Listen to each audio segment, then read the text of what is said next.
Hello welcome back to ലേണിനോ. നമ്മൾ ഇന്ന് ഡിസ്കസ് ചെയ്യാൻ പോകുന്നത് KTU BTech 2024 scheme group A discrete mathematics module 2 rules of inference എന്ന് പറഞ്ഞ ടോപ്പിക്കാണ്. അപ്പോൾ മാത്തമാറ്റിക്സിൽ പ്രൂഫ് എന്ന് പറഞ്ഞാൽ എന്താണ്? അത് വാലിഡ് ആയിട്ടുള്ള ആർഗ്യുമെൻറ്റ്സ് ആണ്. നമുക്കൊരു സ്റ്റേറ്റ്മെൻറ്റ് ഉണ്ടാവും.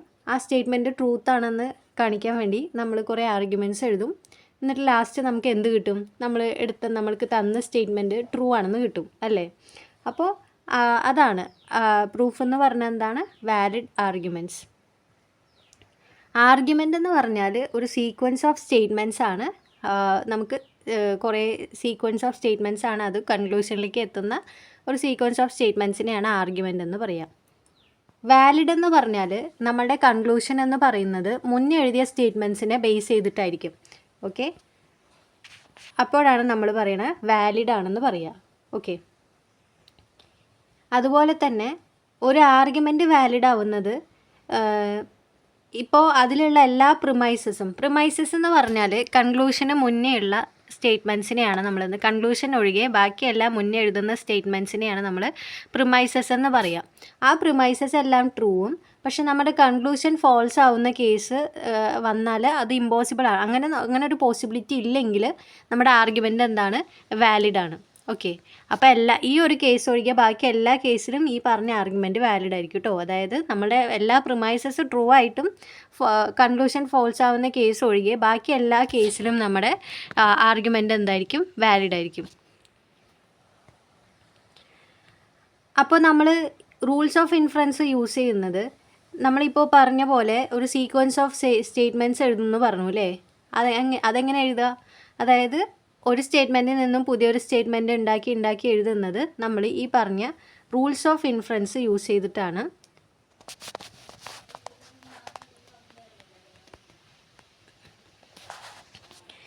അപ്പോൾ റൂൾസ് ഓഫ് ഇൻഫറൻസ് എന്ന് പറയുന്നത് ബേസിക് ടൂളാണ്.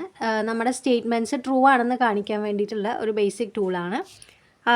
അതുപോലെ തന്നെ ഇവിടെ നമ്മൾ ഈ പ്രൊപ്പോസിഷണൽ ലോജിക്കിൽ നമ്മൾ യൂസ് ചെയ്യുന്ന ആർഗ്യുമെൻ്റ് എന്ന് പറയുന്നത് കോമ്പൗണ്ട് പ്രൊപ്പോസിഷൻസ് ഇൻവോൾവ് ആവുന്നതായിരിക്കും. അപ്പോൾ നമ്മളിവിടെ ഇപ്പോൾ ഈ പ്രൊപ്പോസിഷണൽ ലോജിക്കിലുള്ള റൂൾസ് ഓഫ് ഇൻഫറൻസ് ആണ് നമ്മളിവിടെ പഠിക്കാൻ പോകുന്നത്. ഓക്കെ, അപ്പോൾ ഇവിടെ നമ്മുടെ പ്രോബ്ലത്തിൽ എങ്ങനെ വരിക എന്ന് വെച്ച് കഴിഞ്ഞാൽ നമുക്ക് ഒരുപാട് പ്രിമൈസസ് തന്നിട്ടുണ്ടാവും. അതായത് കുറേ സ്റ്റേറ്റ്മെൻറ്റ്സ് തന്നിട്ടുണ്ടാവും. ഇവരെല്ലാവരും കൂടിയിട്ട് പിന്നെ ഒരു കൺക്ലൂഷനും തന്നിട്ടുണ്ടാവും. ഈ കൺക്ലൂഷൻ എന്ന് പറയുന്നത് നമുക്ക് ഈ പറഞ്ഞ സ്റ്റേറ്റ്മെൻറ്റ്സിൽ നിന്നും ഡെഡ്യൂസ് ചെയ്യാൻ പറ്റുന്നുണ്ടോ, അല്ലെങ്കിൽ ഈ കൺക്ലൂഷൻ വാലിഡ് ആണോ എന്നുള്ളത് ചെക്ക് ചെയ്യാനായിട്ട് പറയും. അപ്പോൾ അത് നമ്മൾ ഈ പറഞ്ഞ റൂൾസ് ഓഫ് ഇൻഫറൻസ് യൂസ് ചെയ്തിട്ട് നമ്മുടെ പ്രിമൈസസിൽ നിന്നും ഓരോ സ്റ്റേറ്റ്മെൻറ്റ്സ് പുതിയതായി ഉണ്ടാക്കി എഴുതുകയാണ്. എന്നിട്ട് ലാസ്റ്റ് നമ്മുടെ കൺക്ലൂഷൻ കിട്ടുകയാണെങ്കിൽ നമ്മുടെ കൺക്ലൂഷൻ വാലിഡ് ആണ്. ഇങ്ങനെയാണ് നമ്മുടെ ഈ റൂൾസ് ഓഫ് ഇൻഫറൻസിൽ പ്രോബ്ലം വരിക. അപ്പോൾ ഒരു ആർഗ്യുമെൻ്റ് എന്ന് പറഞ്ഞാൽ എന്താണ്? നേരത്തെ പറഞ്ഞത് തന്നെയാണ്. It is a sequence of പ്രൊപ്പോസിഷനാണ്. നമ്മുടെ പ്രൊപ്പോസിഷണൽ ലോജിക്കിൽ എന്താണത്? ഇവിടുത്തെ ആർഗ്യുമെൻ്റ് എന്ന് പറയുന്നത് എന്താണ്? ഒരു പ്രൊപ്പോസിഷൻ ആയിരിക്കും കേട്ടോ. പിന്നെ ഫൈനൽ ഒഴികെ ബാക്കി എല്ലാ ആർഗ്യുമെൻറ്റ്സിനും നമ്മൾ പറയുന്നത് all but the final proposition in the argument premises ആണ്. ഫൈനൽ പ്രൊപ്പോസിഷനെ നമ്മൾ കൺക്ലൂഷൻ എന്നാണ് പറയുക. ഒരു ആർഗ്യുമെൻ്റ് വാലിഡ് ആവുന്നത് എപ്പോഴാണ്?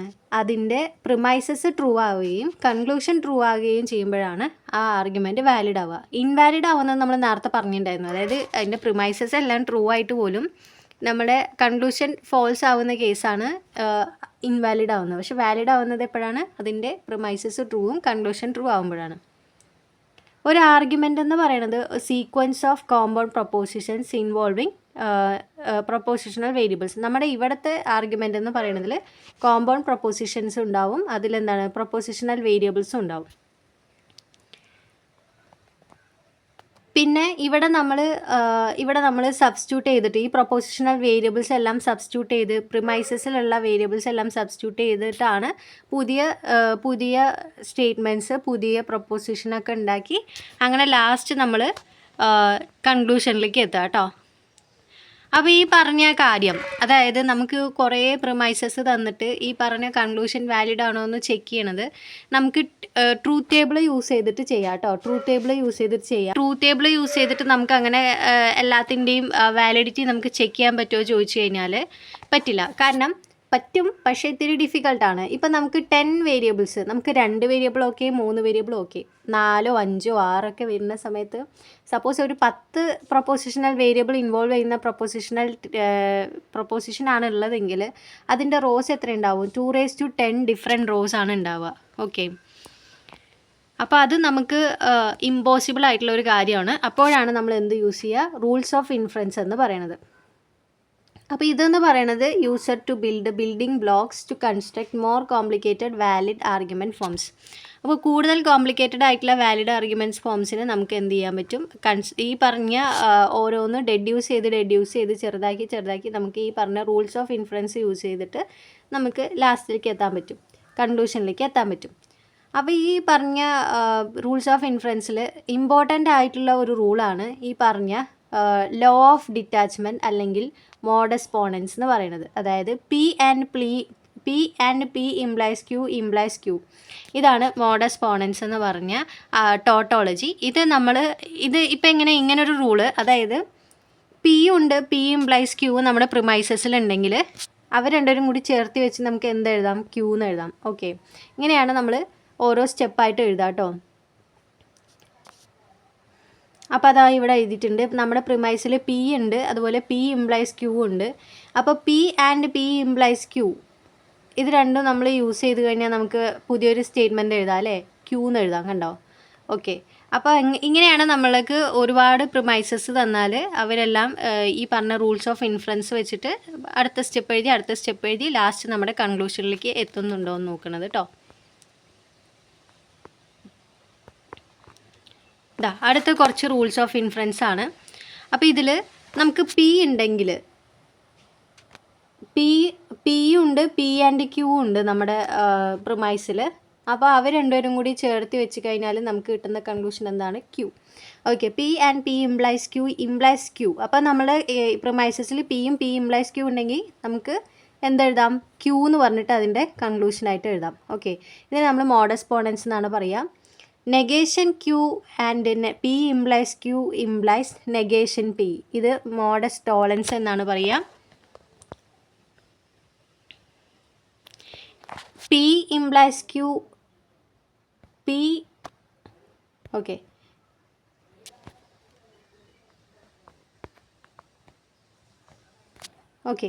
P implies Q and Q implies R implies P implies R.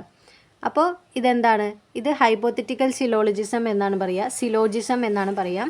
P or Q and negation P implies Q, that is disjunctive syllogism എന്നാണ് പറയുക. P implies P or Q addition എന്നാണ് പറയുക. P and Q implies P simplification എന്നാണ് പറയുക. P and Q implies P and Q conjunction. P or Q and negation P or R implies P or R, Q or R. ഇതിന് നമ്മൾ resolution എന്നാണ് പറയുക. അപ്പോൾ നമുക്ക് ക്വസ്റ്റ്യനിൽ പ്രിമൈസസിൽ സപ്പോസ് P or Q തന്നിട്ടുണ്ട്, നെഗേഷൻ P or R തന്നിട്ടുണ്ട്. അങ്ങനെയാണെങ്കിൽ നെഗേഷൻ P or R തന്നിട്ടുണ്ട്. അപ്പോൾ അവർ രണ്ടുപേരും കൂടി ചേർത്ത് വയ്ക്കുമ്പോൾ നമുക്ക് എന്ത് കൺക്ലൂഷൻ എഴുതാം? Q or R എന്ന് എഴുതാം. Okay, Q or R. ചിലപ്പോൾ നമ്മുടെ കൺക്ലൂഷൻ ഇതന്നെ ആയിരിക്കും. നമ്മുടെ കൺക്ലൂഷൻ ഇതല്ലെങ്കിൽ നമ്മൾ അടുത്ത പ്രിമൈസും ഈ പറഞ്ഞ സ്റ്റേറ്റ്മെൻറ്റും കൂടി നമ്മൾ വെച്ച് അങ്ങനെ എഴുതിയിട്ടാണ് നമ്മുടെ കൺക്ലൂഷനിലേക്ക് എത്തുന്നുണ്ടോ എന്ന് നോക്കുക കേട്ടോ. അടുത്തത് rules of inference for quantified statements എന്ന് പറഞ്ഞാൽ നമ്മൾ പഠിച്ചിട്ടുണ്ടായിരുന്നു. ക്വാണ്ടിഫയേഴ്സ് യൂസ് ചെയ്യുന്ന സ്റ്റേറ്റ്മെൻറ്റ്സ്. ഓക്കെ, അപ്പോൾ അത് പ്രൊപ്പോസിഷൻ ആണ് അല്ലേ? അപ്പോൾ ഈ proposition for all x p of x therefore p of c. Okay, അപ്പോൾ അതിനെ യൂണിവേഴ്സൽ ഇനീഷ്യലൈസേഷൻ എന്നാണ് പറയുക. അതുപോലെ P of C for an arbitrary C. അപ്പോൾ നമുക്ക് ഇങ്ങനൊരു സ്റ്റേറ്റ്മെൻറ്റ് നമ്മുടെ പ്രിമൈസസിൽ ഉണ്ടെങ്കിൽ നമുക്കതിൽ നിന്ന് എന്ത് എഴുതാം? therefore for all x P of x. ഇത് യൂണിവേഴ്സൽ ജനറലൈസേഷൻ എന്നാണ് പറയുക.